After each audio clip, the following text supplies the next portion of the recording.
Welcome back everybody, Dan here. Thanks so much for joining in for this video. So this video you'll see I'm in a different setting, something more relaxed.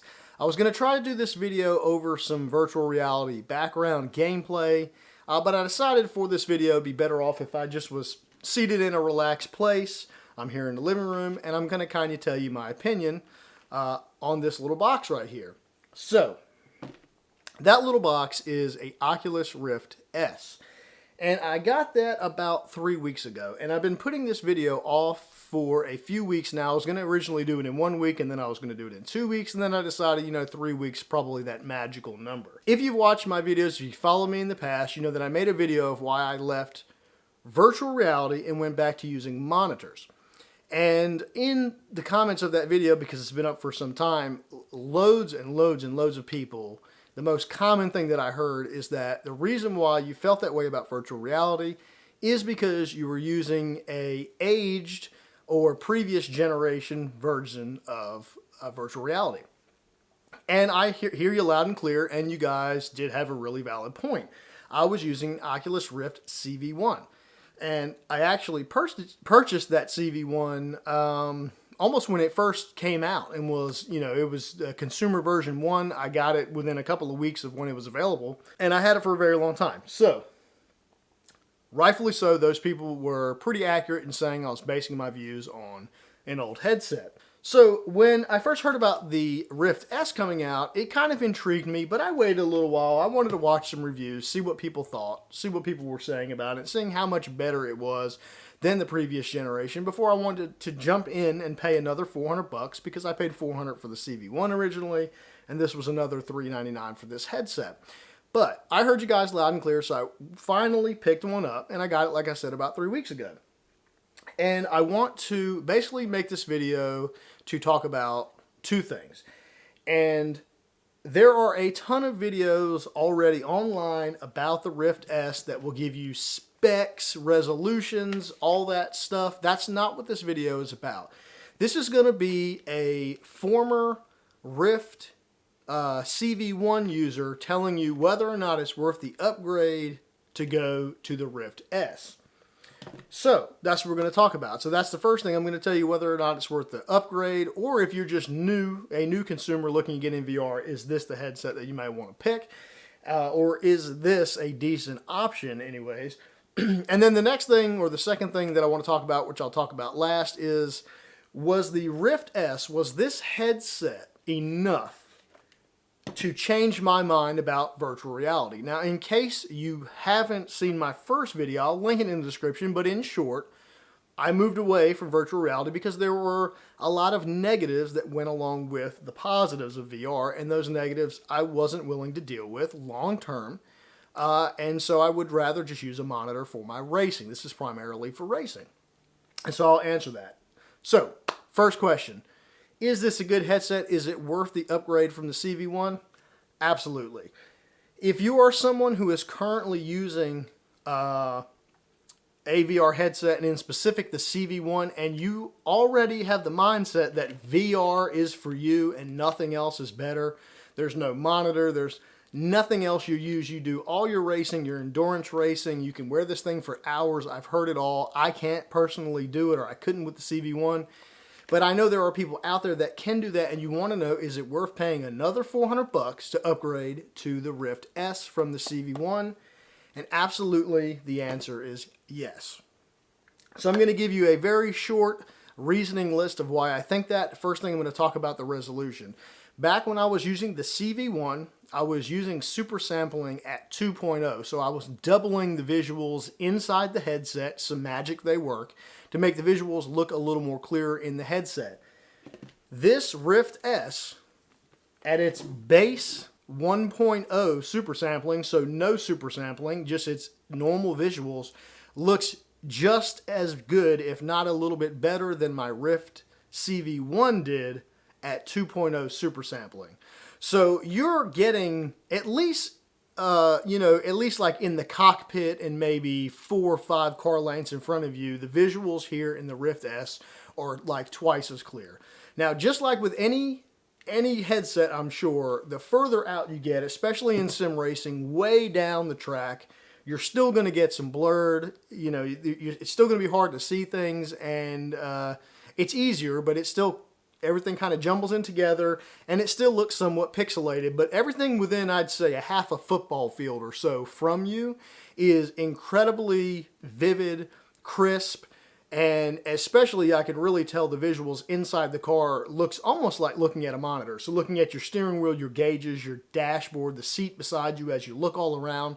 Visually in the Rift S, this is super, super clear at that range. And obviously, the further out you get, it's going to die down relatively. And, you know, it almost, whether it was the CV1 or the Rift S, it's almost like a mathematical calculation. The further you get, the worse it looks. So it's the same here, but you can see much further. So I would say the clarity is about twice as much as the CV1. So if you're dead set on using an Oculus, or dead set on using a virtual reality headset, I think that price-wise, it is definitely worth spending the money and picking up the Rift S. If you decide you don't like it, you can always sell it, and right now these things are going for pretty close to what they are new on Facebook Marketplace, Craigslist, so you're not going to be out a whole lot of money if you tend to not agree with what I'm saying here, but I'm telling you visually it's about 2 times clearer. Again, guys, you got to keep in mind that in these, this is still what I would consider an early generation headset. The further you get out, the less visually pleasing the headsets are going to be, even if you had the most expensive ones. But this one is definitely a step up from the CV1. The other thing, and probably the main reason why I think that this one is way better, is the tracking. So, like I said, I'm not going to get into any details here, but basically, if you don't know, there's cameras on the outside of this bad boy. And the tracking is inside out, meaning it's using light in the room to see what you're looking at. And for me, this tracking has been flawless. Flawless. It has worked perfectly. I've had no issues. I know when these first came out, I heard some stories of people having issues at first. I have not had any issues at all like that. The tracking has been flawless. And so the tracking in this is much, much better. I'm just being completely honest with you. The other thing is I'm going to grab these controllers here. These controllers are seen by the same tracking system here. And I didn't use the hand controllers much with the CV1, but I have used these bad boys a lot with this Rift S, especially like in flight sims and the games that are designed for the Oculus, you know, VR games. I've used these a lot. These are really cool. They work really well, and the tracking is just amazing. Comfort-wise, I'm on the fence about this. Certain things, comfort-wise, are better here, but not everything. I do think the Halo design is better, but this rinky-dinky system right here, which tightens and puts it on the back of your head, I feel like I'm going to break this every time I tighten it. So I'm kind of afraid to tighten it too tight, and so sometimes I'm having to adjust it. But it's not a huge deal. One thing is the sweet spot on this headset is much wider than the Rift CV1 was. So the Rift S, I find I don't move it around as much to get that sweet spot, right? Because it's kind of always in that sweet spot. Now, I am still moving this headset around a lot, but it doesn't have to do with the sweet spot, and I'll talk about that here in a little bit. What else can I talk about here? Because I'm kind of doing this off the cuff. Yeah, I mean, if you're a first-time VR buyer, I think this is probably the headset to go with. I don't think I would spend a ton of money on any of the other ones. I think I would go ahead and try this one out first. Like I said, you can get a turnaround of a pretty much the almost exact same amount of money if you turn around and sell it if you decide you don't like it, which is what happens to a lot of people after they get out of the honeymoon phase. So, yeah, so that's, I'll end that part on there. Do I think it's worth the upgrade? Yeah, absolutely. If you're currently using a CV1 and you want some better visual quality, something that's not quite as demanding on your graphics card, because using CV1, at least on my system, I have a i7-7700K and a 1080 Ti. Running the CV1 at 2.0 super sampling was harder on my system than running this, obviously, at 1.0. You know, no super sampling. And so I get better frame rates, although it's smoother frame rates. This is at 80 hertz, CV1 was 90 hertz. I can tell the difference, but I know that with this, when I'm not super sampling, I can stay at 80 hertz just about all the time with my setup. Whereas with the CV1, I was constantly jumping back and forth in between 90 hertz and that ASW or whatever they call it. And I could see that transition. The transition would make me dizzy from 90 to 45, 90 to 45. Whereas this sticks 80 hertz for me all the time, and I don't see it. It looks super clear. Okay, hopefully I've got that point across for those of you who are wondering. Is it worth the upgrade? Yes. Is this a good headset for a first-time buyer if you're considering using it? Yes. But now, quickly I'm going to answer the question, was this headset enough to change my mind about using VR full-time in sim racing? Absolutely not. It's not enough. So, I know we do not have to agree on this, because I know many people will think I'm crazy on this. We do not have to agree. I'm just going to give you my opinion. Again, I had to really make sure I got out of the honeymoon phase, out of that, because it had been so long since I used VR. So when I put this headset on, I was like, wow, this is amazing. I forgot how much I was missing, but I had to make sure I got through the honeymoon phase and really started paying attention to things that I did not like about using virtual reality to remind me why I still prefer using monitors. I'm not saying this is bad. I'm still going to keep this. I'm going to use it from time to time to do hot laps, maybe sitting in cars that I'll never get a chance to sit in my life, stuff like that. But I would never use this for a long distance endurance race. And I'm going to tell you why. Number one, even though this is better than the CV1, it is still not comfortable for me to use on a long distance basis or a long time period. This is more comfortable, but there are certain aspects that are still very uncomfortable. And again, this may be just personal to me, but this nose, and I don't know if you're going to be able to see that too good. Come on. Well, anyways, it may be kind of hard to see, but anyways, there's a couple little grooves in this nose cup that after I wear it for a while, I find it kind of irritates my nose right here and here. And so when I was talking about I spend time adjusting this a lot, but it wasn't to do with getting my eyes in the sweet spot, it's because this really starts to irritate me after about 20, 30 minutes. Now, not everybody may have that problem, but I do. And constantly moving this thing around, not only does it kind of, wear on my eyes and it's uncomfortable, but it tends to loosen this. So I've got to tighten this. When I move the front, this loosens. I've got to tighten it back up. And I have checked to see if I've got a bad one, but I've asked other people who have them. They all kind of say it does the same thing. So I think it's just a deal with the build quality of this, because the build quality of this one is definitely not as good as the CV1, but the components inside are much better. So it's kind of a trade-off. But it's really the comfort thing for longevity that really keeps me from wanting to use this. Also, it's limitation as far as what games you can play. I don't just do Assetto Corsa, what are the big ones? So Assetto Corsa, Race Room, Project Cars. Those are the three that ring out in my head that do virtual reality really well and really easily. But there's 10, 20 more sim racing games that I play, not to mention all the other games that may be driving games, but they're not simulated. BeamNG.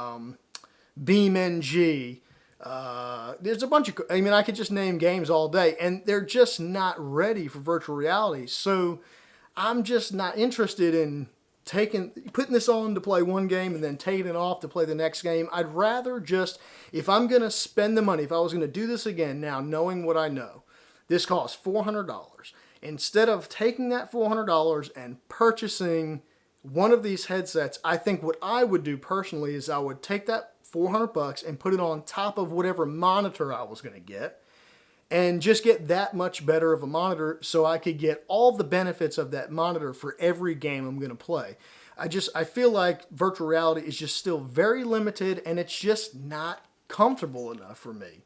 And that's really the main two things. I will use this from time to time. I do enjoy playing VR specific games with the hand controllers. I think that's a lot of fun. The hand controllers paired with this headset is a lot of fun on virtual reality specific games. I also think they're optimized more for a headset, whereas our virtual reality sim racing games are not as optimized, so you just don't get as good of an experience. Is it bad? No, it's not bad, but I still think we have several more generations to go before it'll be something that I will use all the time. Again, guys, personal opinion, I'm not saying I'm not going to use this at all because it is fun. I'm not going to get rid of it.